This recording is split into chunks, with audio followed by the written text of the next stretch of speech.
Actually, I've read the whole series 3 times. When I told her I needed questions and I mentioned something, she said, I think you remember more of it than I do.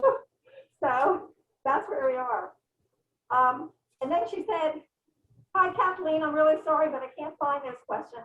I should have kept a note of the link. To be honest, I remember them as a bit scary anyway. Hopefully people will find something to talk about once they get going, and blah, blah, blah. Something about, it comes up in Medicus that corn means grain, you know, it's not the U.S. meeting. So that was that. Then she got back to me like a week later and said, how about if I zoom in? So we'll see how that goes. Yeah, I don't know. I know the time difference. It's nighttime there, but so the first 4 books have all had 2 titles, and Ruth and I said Ruth is still wondering how that ever seemed like a good idea. Medicus was called Russo and the Disappearing Dancing Girls, and since some of us had talked about how many girls there were, you know, I thought that that was interesting to know.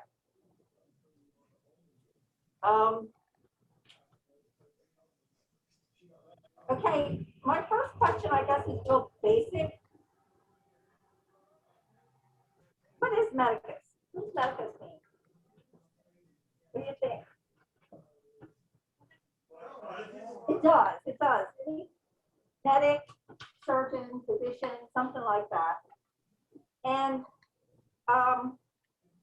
Russo, Gaius Russo, whatever the other name was, 3 names,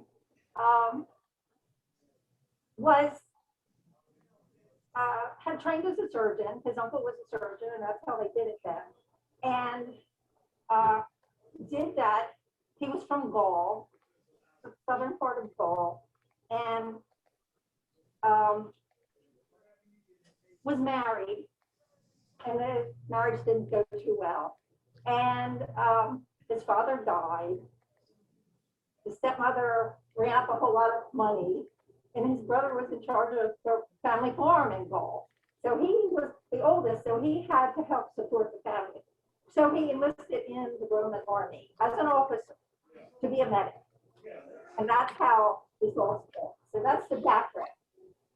You know, he didn't go in at 16 like a lot of Roman soldiers did. You know, he went as a grown man and went into there. And another author had said that Army Surgeon Gaius Petraeus Russo had just started his new job in, I said Diva, but then someone else said it's Diva. So I don't know.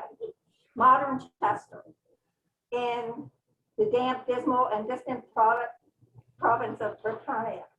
When local barmaids started turning up murders, Russo reluctantly investigates because no one else seemed prepared to do anything. He has far too many other responsibilities. So he was like an officer. He was supposed to patch up people that were sick. His buddy, Alan, you know, was a playboy. So he ended up doing most of the dirty work. And how the disappearing, and somebody jumped in here. Tell me how the disappearing bar girls, which is what they were, how they came to his attention. You think I remember?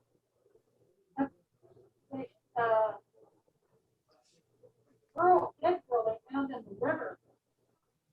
And they didn't know where to take her, so they took her there and said, what are we going to do? What are you going to do with her? Here, figure out why she died. She was a couple of times they also, and he just kept saying he was in the wrong place at the wrong time, that he was the only medical professional around, and everybody else seemed to be content to let things lie, leave it for tomorrow morning when the day shift comes on, and he just happened to be there, and I guess his ethics were such that he couldn't just ignore it. And what's the matter with these people? And the dead girl, and he talked about her that was Sophia, I think was her name. He talked about her off and on throughout the book because it really said, you know, she was gone. There was nothing, no life in her, but she had to live, you know. And he thought it was important that somebody would memorialize her. Yes. And that's how that one came to his attention. So he tried to find that out. And the senior officers, and the work that I'm not good on what the ranks are, you know, but there were people over him who were supposed to do that. But they didn't. Because, why? Why do you think they didn't?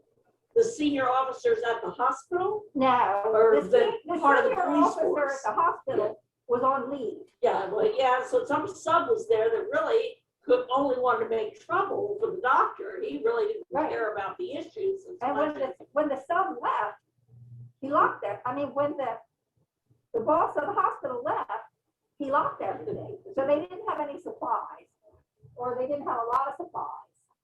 So Russo, you know, always resourceful, you know, he said, well, then we'll break the door down. You know, if we need clean sheets, we need clean sheets. So that didn't set real well. So, you know, by the time he went to, there's another officer that's in charge of like investigating things. Yeah. And they really didn't care about this because this is the bar girl. And beyond that, the bar owner had a lot of crap. She was a woman and she had a lot of money.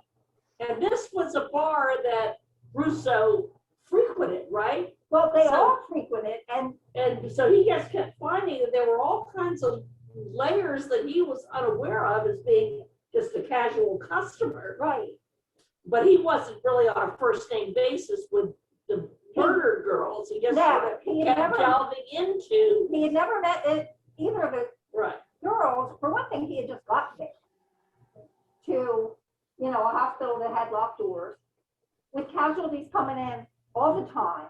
You know, there was an older officer who was dying, and you know, all these things were happening.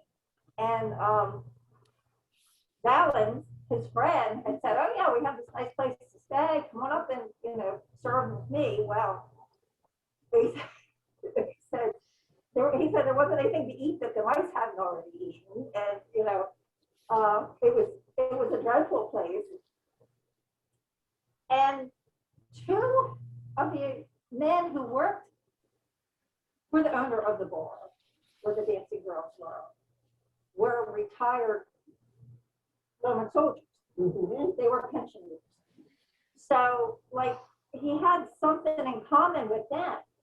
He had little in common with the bar owner, but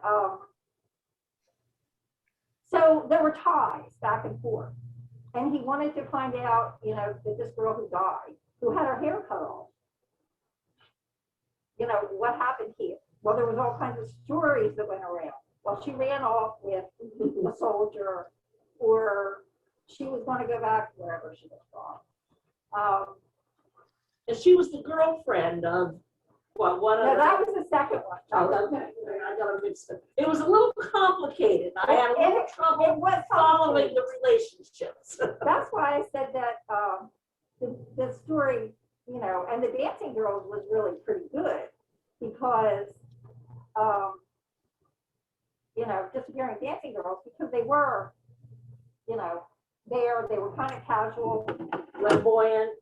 They were mostly slaves. Yeah. And nobody really cared what happened to slaves. You know, what they really cared about, I guess, was about other soldiers, about the Romans who were there. They didn't really care a whole lot about the natives.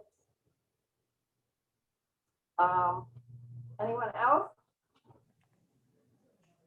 Was there another one that died, and then there was the injured girl that he ended up ministering to?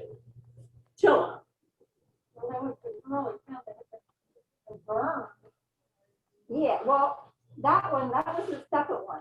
Okay, that's what I That's said. I the couldn't second remember one. the second one. And she had been the girlfriend, and some people said it wasn't a girlfriend, and you know, she was a barmaid or whatever they were, a prostitute, you know, of the porter in the All hospital. right, that's the one I was thinking of. Okay. Yeah, and her name was, I looked, I opened the book book, I have it on Kindle, so I have to like keep reading through it. Gave us a little. That one was Asalina. Okay, yep. Asalina. And he kept coming to him and saying, well, first when he heard that Russo had a body that he had to autopsy and what she died from, and he knew she died from being strangled. You know, so much strangling. She didn't just fall over the ground like that, cut off her hair, you know. And it's amusing the way she writes. You know, she writes kind of tongue in cheek, you know, like she didn't cut off her hair to jump in the river or whatever. But he kept saying that this Asalina, his girlfriend, who he gave a ring to or a token or something, she was also, well, was that her? And he said, no, it's not her. Are you sure it's not her? Because blah, blah, blah, blah, blah. And I don't remember. Do you remember? He actually let him see the body? I can't remember. No, I'm not sure he let him see the body either. She's the one that eventually, much later, they found burned. In a storeroom that had been burnt for a while. So she had been dead for a while. So there were at least two, and then there was a third injured girl. And then there was also one that they had cut her tongue out because she was going to tell people. That was freeing or fearing or whatever. I'm looking at Frying. Okay, I don't know how you say it. Okay. All right. So she was the one with the tongue, or was Chloe the one with the tongue cut out? It might have been Chloe. Yes. Or Daphne. Russo. It was Daphne. Wasn't Chloe. because Russo was very concerned to get what that person was trying to communicate. Okay, that the one was without fine. the tongue. That was P-H-R-Y. Okay, fine. That's slave. And I put down here, but she wasn't really a slave. She really was born for freedmen. So they should have been looking for her. Legally, they should have been. What he was being told is these are all natives and they're slaves, and they're not. It's not any of our business. So,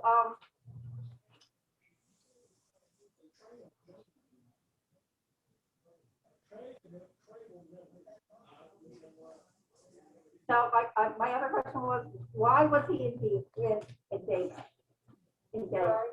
Why was he in Dia or whatever the name city is, was Yoga that? or Diva? I called it Diva. Uh-huh. And why was he in Diva? What was Diva?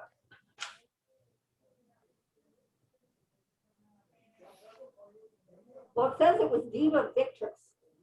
And it was an important fortress in Roman Britain where Chester is now. And they have excavated Diva Victrix. So they've been there. I think Bruce Downie has actually been there in that that particular fortress that they. Well, it was still Russo's choice to go there. I don't think he was commanded to go there. I thought he chose to go he there. joined the Roman army and he went to Britain because he was going to get more money to support the family. His friend Valens. Then Valens, I thought, said, "Hey, we need a Come doctor up here, and you here. can live with me. I got a nice I have a house. nice place. It's We'll gonna get be somebody to great." clean the house. So he was there on his own free will, but he was brand new and new to the hospital bureaucracy. Right. Plus, he gets pulled into all this other stuff. So. And he actually got in a lot of trouble for getting into the other stuff. Mm-hmm. You know, because they told him that. Hi, Michelle.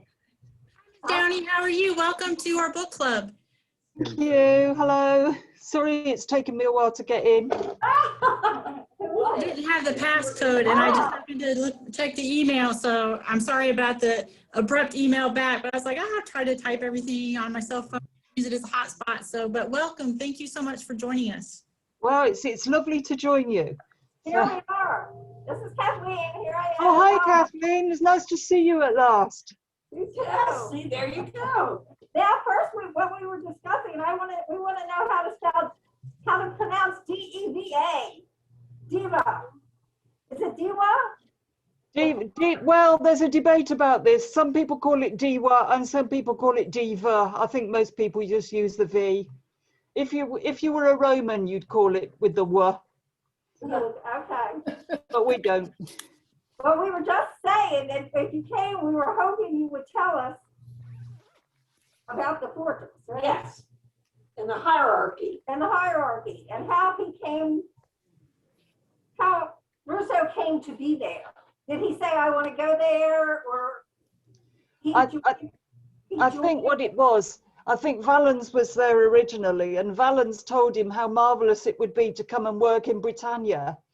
But I don't think actually Britannia is all that marvelous. It's just that Valens was very bored, so he thought he would invite him over because he thought Russo would be good entertainment for him.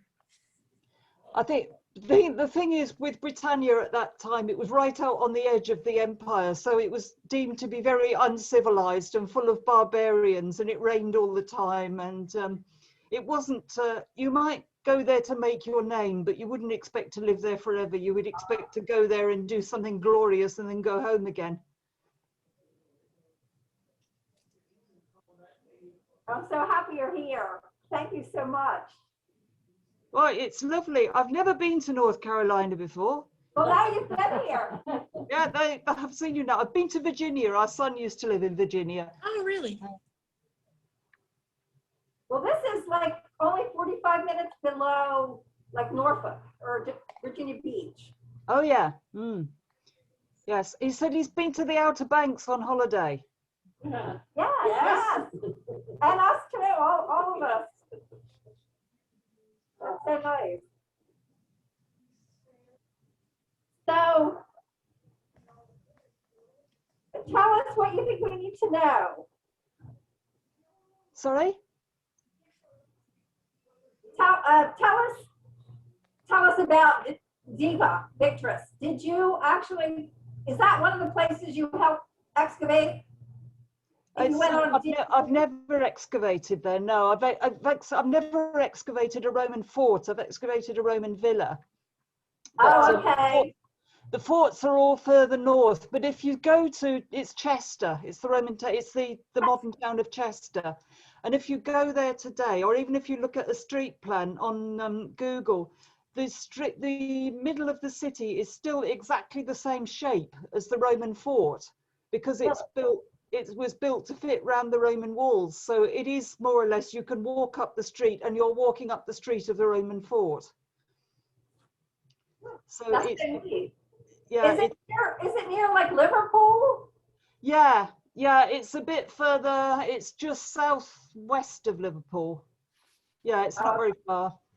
It's up there. They put it up there because they thought they could control the Welsh people from there, the North Wales. They put it up there because they were having a lot of trouble with the Welsh.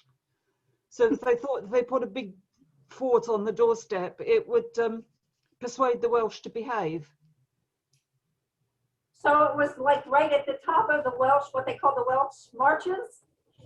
Sorry? It was right at the top of the Welsh castles that. It's just over, it's in England now, but it's just like on the border of North Wales, yeah. Wales. And it is a lovely place. If you come over, do go and visit Chester. It's lovely. It's what? A lovely place. I bet. We can come visit. I bet. And you live in Devon? We're in Devon, yeah. So the other end of the country. We're right down in the southwest. Now, which part of the country did Attila come from? I get very confused about the tribes. Oh, she's further north. She's further north, just on the border where they built Hadrian's Wall across, which is more or less the border between England and Scotland. Oh, that's right. Her tribe was from there. Yeah. So they go back up there in one of the books. They go back up there during the building of Hadrian's Wall. Yeah, I definitely remember that. None of these people have gotten to those books to look forward to this. Where they don't even know that Tilla ends up being in all the books, do you? No. Oh, well, yes, she is. She's still recovering. Well, when I first started and I sold the first book, and Penguin took the first book over here, and then somebody, when I went to meet them all, said, I suppose you'll get rid of her, won't you? Well, why would I get rid of her? She's really good. She's a great character. I like having her in the books. No, I think he thought it was going to be like James Bond, where you go through and every book's got a different girlfriend in it. So luckily he wasn't the one who was doing my editing. Yeah. Well, I thought Russo got more and more intrigued by Tilla. He gets very intrigued by Tilla. Oh, as the story saga commences. And one of the things that we were talking about Deva and the dancing girls, but then I was next going to talk about Tilla and how she got her name, which I think is one of the very neat things, because he rescued her. You know, she was a slave girl, and her arm was broken terribly in a lot of places, and all she wanted was to be able to go with her ancestors, to go with her family who were killed. And she was captured. She wasn't really a slave because she had been taken, you know, from her tribe. But Valens wanted to cut her arm off because there wasn't any point. We couldn't fix it. But Russo felt he could fix the arm. So and she'd be no use. She couldn't work and stuff without an arm. Yeah. So then, you know, at some point he said to Valens, you know, she doesn't talk to me. She doesn't say anything. She just wants to go on to her ancestors. You know, I don't even know her name. And so Valens said, well, she said her name is Tilla. And he said, Tilla? How did that happen? And it said when Russo asked her, quid nomen tibi est, what name are you called? What did she think? And she said she wasn't about to offer her name up to a stranger. It was almost the only thing she possessed that nobody had stolen. And so then Russo said, oh, Utilis, which I think is how you pronounce it. I had Latin, but I'm not sure. Utilis, useful. Her Latin's a bit shaky. She got into a bit of a state last night, thought she was never going to get better, and wanted to be offered the ancestors or something. I told her she'd be Utilis to me. So it wasn't a name at all. It's not a name at all, really. Actually, there's a story about that, because when I first chose her native British name, I chose because it's quite hard to get hold of ancient British texts because they just didn't write anything down. So we've got a few names, but we haven't got very much. So I picked an old Irish name, and it's spelled Darlughdaccha. Now, I put it in as a joke, really, because I didn't know how to pronounce it, because English people aren't very good at pronouncing Irish names. So I just thought, oh, that'll be funny, and Russo can't pronounce her name, and that's how it worked. Well, that was all fine until they sold the audiobook rights. And I got this very polite email from the man who was going to have to read out this name saying, how do you pronounce it? Oh. He's a British chap who lives in Los Angeles, but so I didn't have a clue. But luckily, my brother works in an Irish university, so I sent him off to the Irish department, and he went round and asked 3 different people and got 3 completely different answers. Really?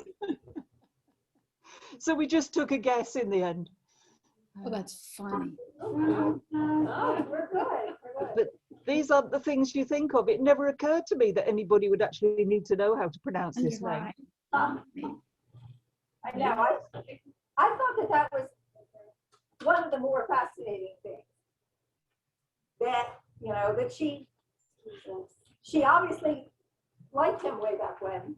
Yes. Because they said she smiled when she said that he said her name was Tilla, but he didn't remember. He said, I didn't tell her name was Tilla. And then he was like, oh, useful, you know, in Latin. It wasn't a compliment, really. Yeah, it wasn't. He was going to make her useful. She's going to be able to clean and other things, I guess. I don't know. Well, he was hoping she would be able to cook. Yeah. For him, In which case he was sadly disappointed. That's what Ruth said to me when we were talking about that. I said, oh, I love this part. And she said, yes, and she couldn't even cook. Never learned to cook. But I won't tell you, we won't tell you about that. But she's there, she'll be there. It's quite a story. Anybody else? Well, I was curious, see, because of the title being Medicus to us, I kept thinking that I was going to hear more like, an ER kind of thing. I would be hearing much more about the hospital in those cases and those patients. Oh, So yeah. that's what I started getting confused about, the fact that it switched to the bar room. Right. And the organization of the bar and who the bar owner, was in cahoots with. So that's Right, yeah. very interesting. Well, I've heard some people say it's kind of like MASH, Yeah. It's With kind of the like two- MASH. The two Running doctors. around, Yeah. yes, Yeah. funny things, saving people, Yeah. having this wildlife on the side. Yeah, we don't know really how they organized their hospitals in the Roman army. We think they had hospitals, although that's under dispute because they found medical instruments in certain buildings and they find similar type buildings in other forts. But as to how they actually made all the organization, we don't know, but they were very, very bureaucratic.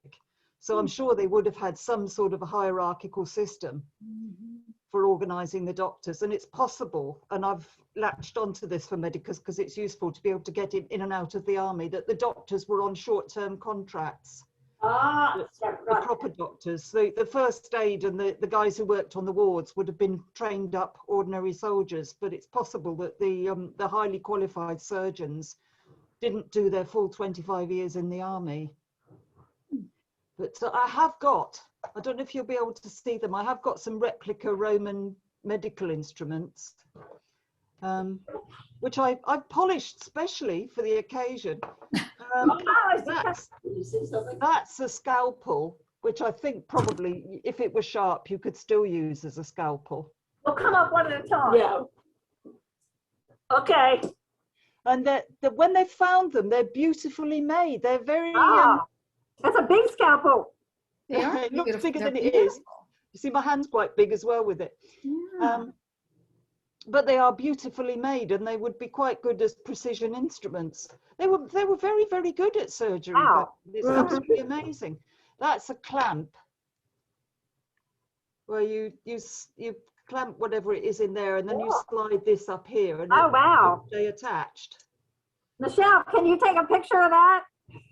Hang on a minute, I'll put it back. The meeting's being recorded, so hopefully the recording will save without a problem and everybody. Okay. You should be able to see it anyway then. Right. This is, in the book they mention cataract surgery. I do, yeah. They actually could do, and they found reproduction cataract needles, and I'm very glad to say that we don't use these now. But that's a reproduction of a Roman cataract needle. Oh my gosh. Is that a cataract thing? Oh, Don't put that near my eye. Apart from the pointy end, they think the other end, there's a blunt end here. And they think that you would dip that into the medicine or the salve, and then you could give somebody eye drops, because the drops would just fall very evenly off the end, so that they would be soothed with nice eye drops afterwards. Did it say also that they used like a little bit of a scalpel and sometimes it worked and sometimes it didn't? Well, they did have scalpels, but a lot of the things, well, they didn't have any, they had antiseptics like wine and things, but of course they didn't know about bacteria. They hadn't got any antibiotics. No. So they were kind of working blind a lot of the time. But anything that you could see that was common sense, they were very good at. If you broke your leg, they could set the bones and they could stitch wounds and they could do that sort of thing very well. So, That's interesting, very interesting. And the person that he operated on, his eye got okay, didn't it? he sent him off to a specialist surgeon. So I think we have to, yes, he did, yeah. And that's right, he didn't do it himself. He didn't do it himself. He sent him off to a specialist, but yes, it was better. Yeah, I'm very pleased to say. The thing is with ancient medicine, if you put in all the realistic things, it would be a complete distraction from the plot, and B, it will be quite gory. But the thing is, the thing about mouse droppings, there's a point where Rousseau recommends mouse droppings as medicine. And you think, but they did. In fact, they were used as hair restorer. You mix them up with, I forget what it was. It was either vinegar or pitch. And they thought they would restore the hair on a bald patch. So if you look at the medicines, there's lots and lots of hair restorers. And I think it's a bit like we have lots and lots of alleged cures for the common cold. And the basic truth is that none of them work terribly well. So you just keep trying different things. Right. Yeah, but they did have some very strange remedies for things. But I don't put too many of those in because I do want people to think that Rousseau's really competent and not completely mad. Well, he seemed to be competent. He seemed to be able to fix things. He He's fixed been her pretty arm. good. Roman army doctors had lots of practice. Yeah. They were the best people to go to, really, if you've got a surgical problem. Yeah.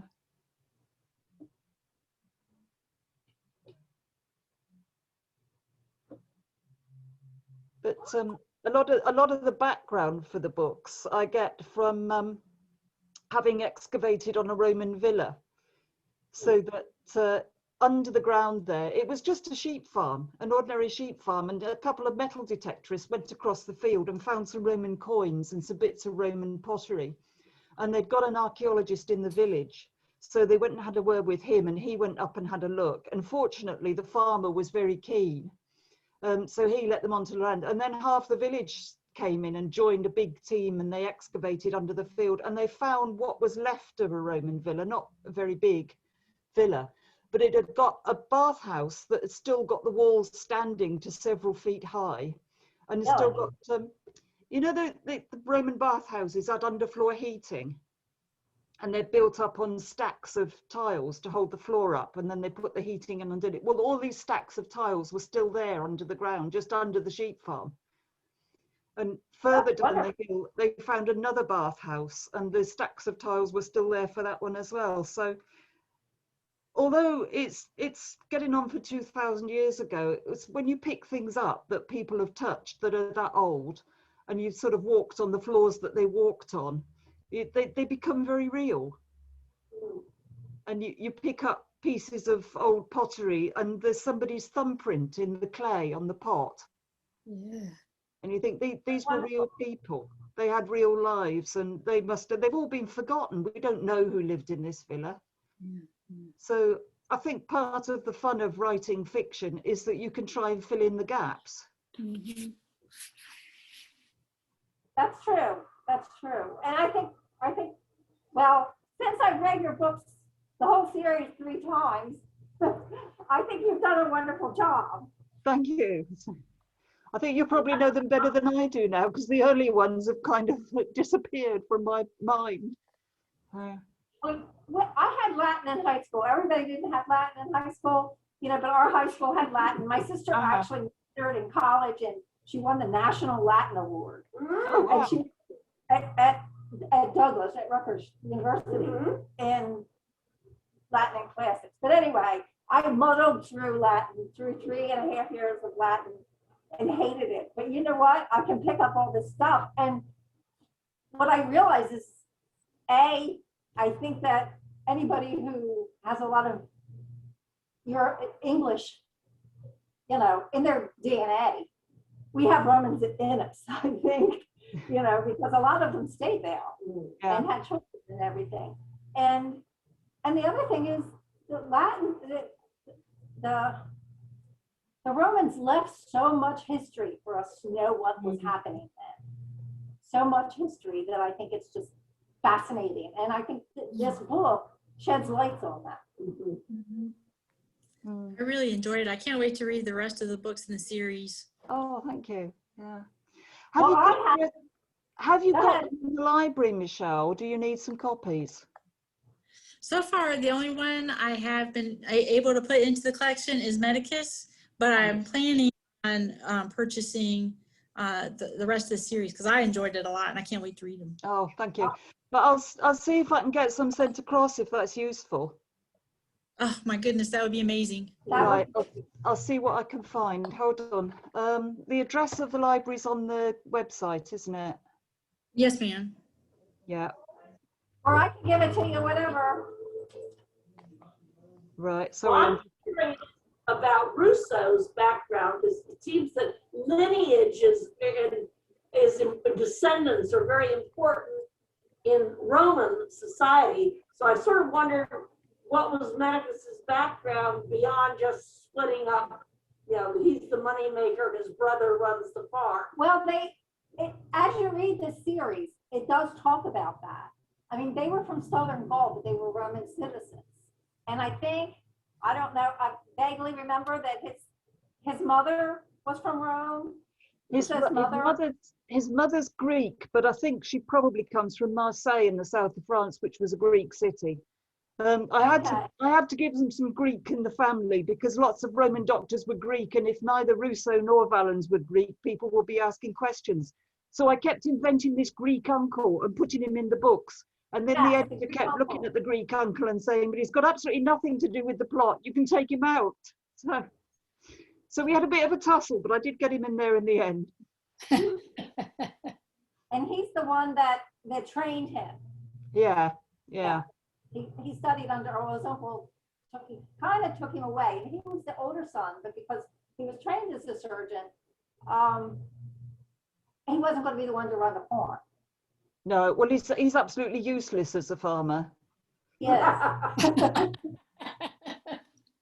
and their farm, which, you know, once upon a time, I guess it was fairly lucrative. Let's talk about the bathhouse.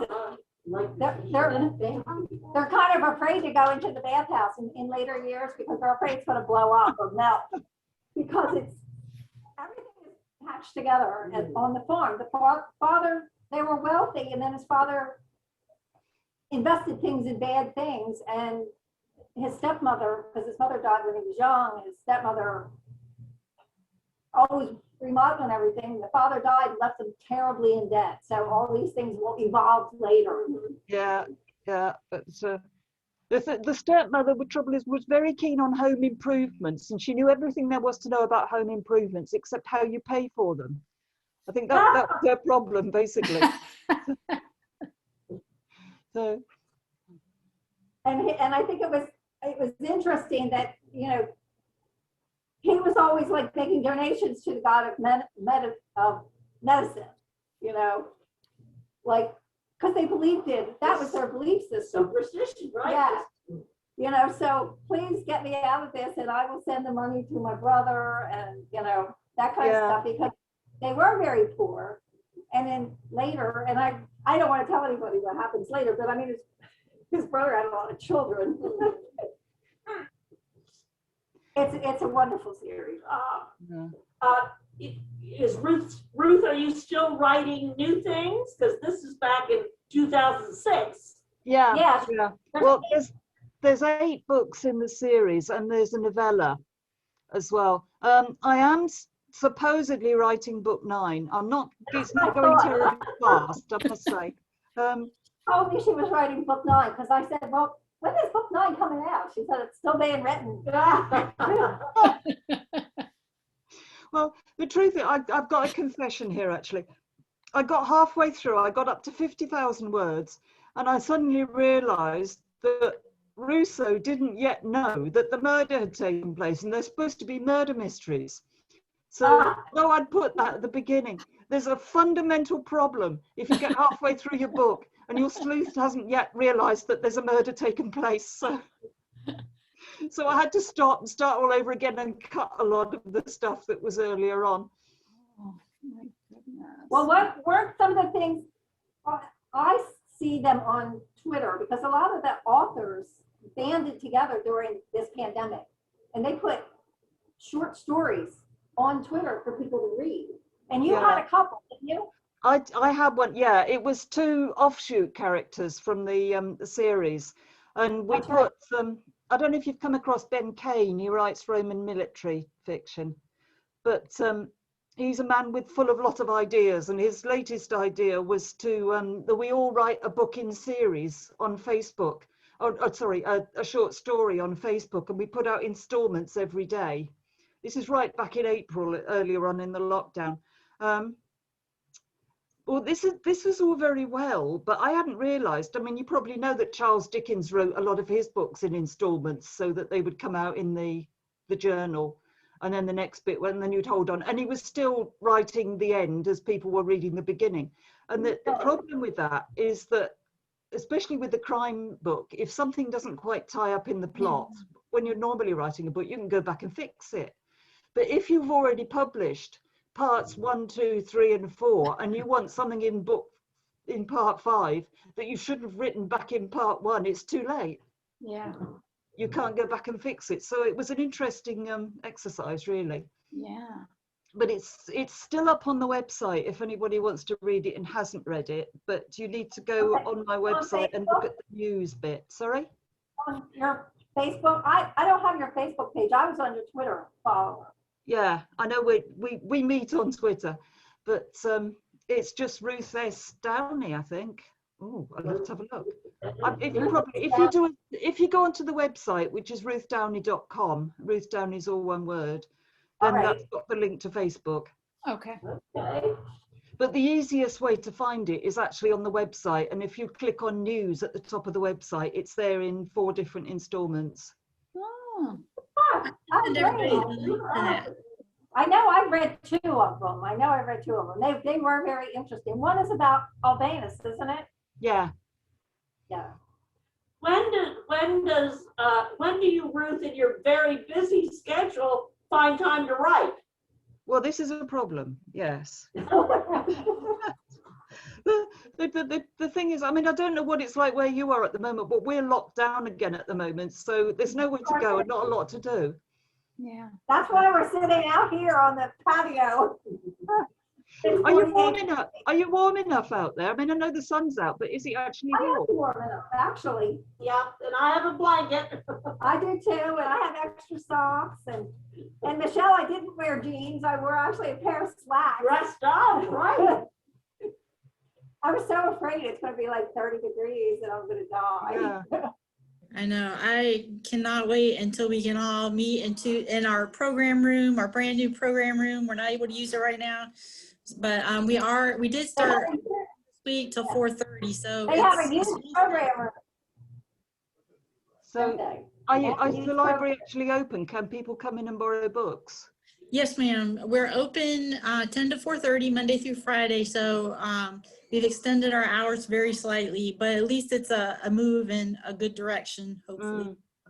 So, our public computers, which everybody needs right now, are not available, which is stressful. I find it really stressful, and I know that I think our staff does too. But, we're doing what we can and try to keep everybody in the community safe at the same time. Yeah, it is difficult, isn't it? It is. Our library's doing click and collect at the moment. So you phone them and tell them what you want, and they'll they leave a bag at the door with your books in. Yes. Yeah, which is great. They've been wonderful, actually.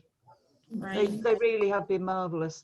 And they've worked really hard, and when they couldn't do anything at all in the first lockdown, they put up a lot of pages on Facebook for group really discussions about books. And, Yeah. That's really it was nice to see how everybody kind of worked together to do what we could to, help wherever we could, just flexible,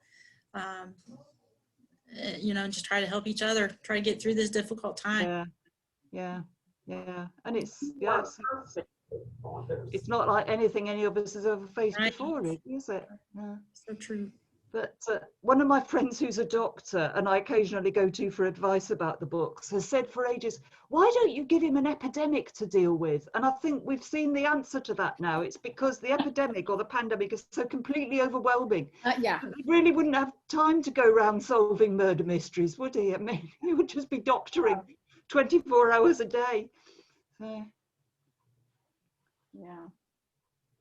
Ruth, what authors do you admire? Oh, have you come across Mick Herron? Oh. Mick Herron, he writes some spy stories. It's a bit like a sort of modern John le Carré. Oh. But he writes spy stories set in London, and these are all failed spies who've all been sent off to the office in the backwater because they've all done something wrong. They've blotted their copybook in some way. but they seem to manage to get involved in investigations and trouble. And they're very well done. They're extremely witty. They're cleverly written. So Oh, Mick Herron is a name to watch for. And he must be in the States because he was on Nancy Pearl's recommended book list. So he must be available. yeah. Okay. So who else do you read? What do you like to read? I read a lot of historical mysteries, Uh, but the book club reads a lot of different things. So we have actually gotten together, social distancing doing this, and we came up with a list for the next 10 months of a variety of different books, which expand all of us. Mhm, that's true. Yes, next month we are reading The Giver by Lois Lowry. I know I read a lot of different things. I like nonfiction. Most recently, one of the favorite books I've read is Carsville Cure about, I don't want to say leprosy, but it was about a community that the United States, and not that long ago, I want to say it was like up through the 1970s, you know, people were forced to move into this community. So that was a really good book. I'm hoping to get a copy of that because that was one of my favorites of last year. Right. What's What's that one? That one is the one that we're supposed to read, the Molokai? No. Sorry? I'm sorry, what was Is that? that one of the ones that we have on the reading list, the Molokai? No, it's not that. No, It's another. no, it's not that one. That one looks good too. The Other Madisons, that's the one that's towards the end of the year. Yeah. I have a copy of that coming. Oh, can you give me the title of that other one again, Michelle, that you said was good? Yes, ma'am. It is Carsville Cure by Pamela Fessler. Let me send that out here. Thank you. That sounds great. How long does it usually take you to write a book Well, with all your research? yeah, well, the editors originally in most publishing houses would like one a year. If they've got a series going out, then they would like one a year because it kind of keeps up the momentum. I've completely failed at this. Oh. It takes me at least 18 months to write a book. Okay. Yeah, I mean, I don't know. I've got friends who can turn out 2 or 3 in a year, and they're perfectly good books. There's nothing wrong with them. I don't know how they do it, but obviously they're more focused than I am. And the research does take a long time, and especially the one that I set in the south of France, because I had to go to the south of France twice, obviously, to research that. That's pretty awesome. I can only imagine how much research it takes to write something like historical fiction. That's amazing. Yeah, I think you do get a bit obsessed with it, and then it becomes an end in itself. And if you're not careful, you vanish down this research rabbit hole. Yeah. You actually get to the end of the day and you haven't written anything. Yeah. You know an awful lot about some very tiny little detail of something or other, but it could 9 times out of 10 it doesn't even go in the book. So yeah, that's.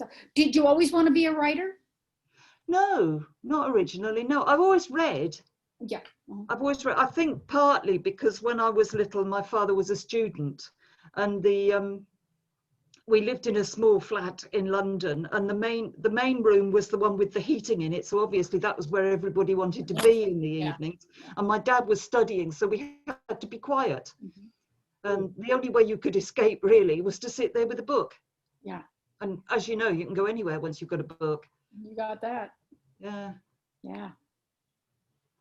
Yeah, that's. No, I didn't start actually writing until my children were young, and went to creative writing evening classes just to see what would happen. And I realized then that once you've got a piece of paper and a pen, you can create a whole world. You can escape into a whole different world from the one that you're in, and you're in charge of it. Quite often in the real world, you're not in charge of anything, especially when you've got small children. Yeah, that's the truth. Well, this. And the Romans came from, actually I did go to school in Colchester, which was originally the capital of Roman Britain. So our bus used to take us past the Roman walls of Colchester every morning on the way to school. Okay. And this is also, it went past the site of the last stand of the survivors of Colchester. When Boudicca attacked and her rebels tried to throw out the Romans, they attacked Colchester. And there was a great big temple of Claudius within the city. Well, it wasn't a city, a town. And the local people fled into the temple of Claudius to hopefully save themselves from Boudicca's warriors and hope that rescue would come and they would send troops up from London. Well, unfortunately, rescue didn't come. And according to the history books, the temple was burned down and destroyed and all the people were killed. Well, the site of this was just across the road from the bus station of where we went to school. And I don't think, if anyone mentioned it, I obviously was paying absolutely no attention because I had no idea about this when I was at school, Yeah. which is very pathetic, really. But when the children Yeah, got nothing like that in this country, nothing. Yeah. Yeah. it's very different. It's very, now my son used to live in Virginia and we did do a lot of touring of historical sites in Virginia, Yeah. and you have got some really good stuff, Yeah. but it's not as old as the Romans, I have to admit. No. But Yeah. our boys had the Romans on the school curriculum, so we took them up to Hadrian's Wall, and that's when I really started to get interested in the Romans, because there was a sign up in one of the museums and it said Roman soldiers were not allowed to marry, but they were allowed to have relationships with local women. And I thought, well, that must have been quite interesting, mustn't it? Because you've got these troops coming in and you've got these local girls who are obviously swept off their feet by them because these guys have money, and they come in and they're very impressive in their shiny uniforms, and they're now part of the ruling establishment, and they haven't brought their own women with them most of the time, so they're on the lookout for girlfriends, and this is a good chance to raise your station in life. But then what would the local lads have thought about that? Yeah. So you've got a whole lot of questions that are raised, and that's really where it came from, just trying to answer those sorts of questions. I can understand that. Mm. Yeah. I just love the medium of fiction so that you can make a story Right. out of it and fill in the blanks. And to me, that makes it more memorable. It's easier for me to Right. remember that than reading a history book. Yes, yes. Yeah, and with the Romans, there's so many blanks. There's sort of huge gaps where we don't know, and we don't know what the British people thought and said because they never wrote any of it down. They must have had their own opinions, but we don't know what they were. Mm-hmm. So Well, we have some idea that they weren't happy. I'm sure they weren't. I'm sure they weren't impressed. But then you've got the ones in the south of the country who began after a while to see which side their bread was buttered on. Do you have that as a saying? Which side their bread was buttered on, and which would be the advantage for them? And they realised that it would be quite advantageous of them if they got in with the Romans, and they would join up with this great big empire, and you could buy lots of luxuries, and this was the way forward.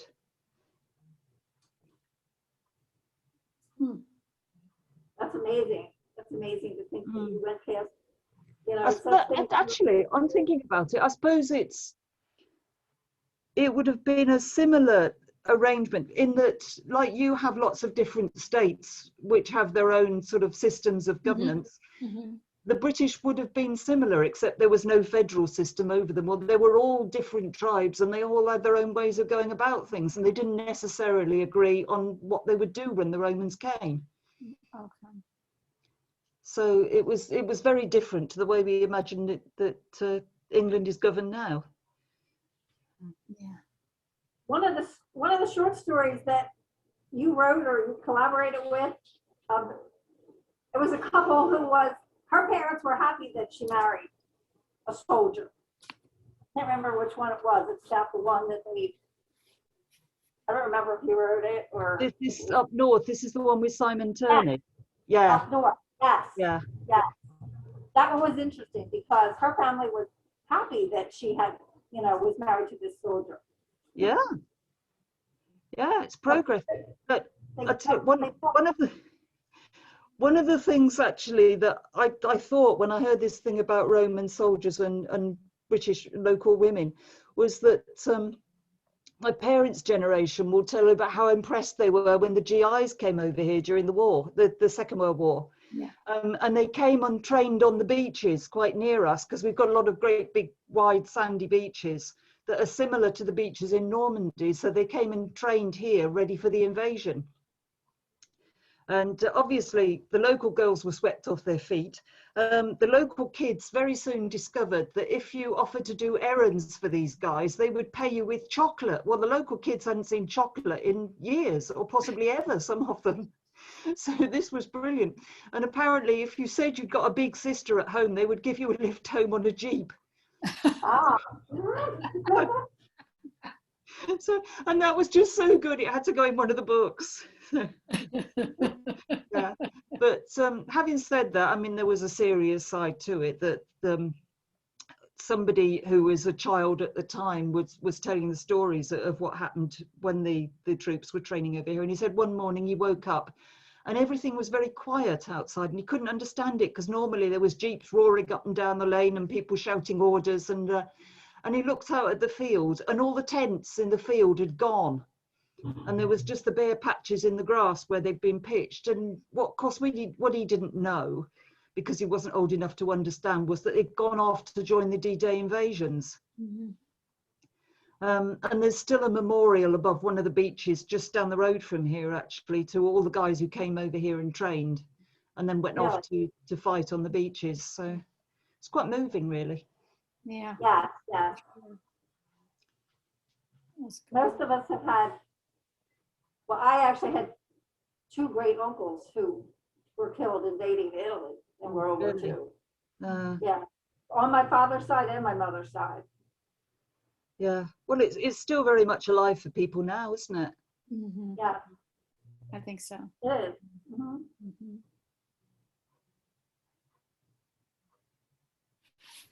I want to thank Ms. Downie for joining us. Thank you. This was so special. Yes. It really was. And for taking time out of your day to talk with us. Like I said, I'm looking forward to reading the rest of your books in this series, because I really enjoyed the characters in this one. I really enjoyed the interaction between Valens and Rousseau.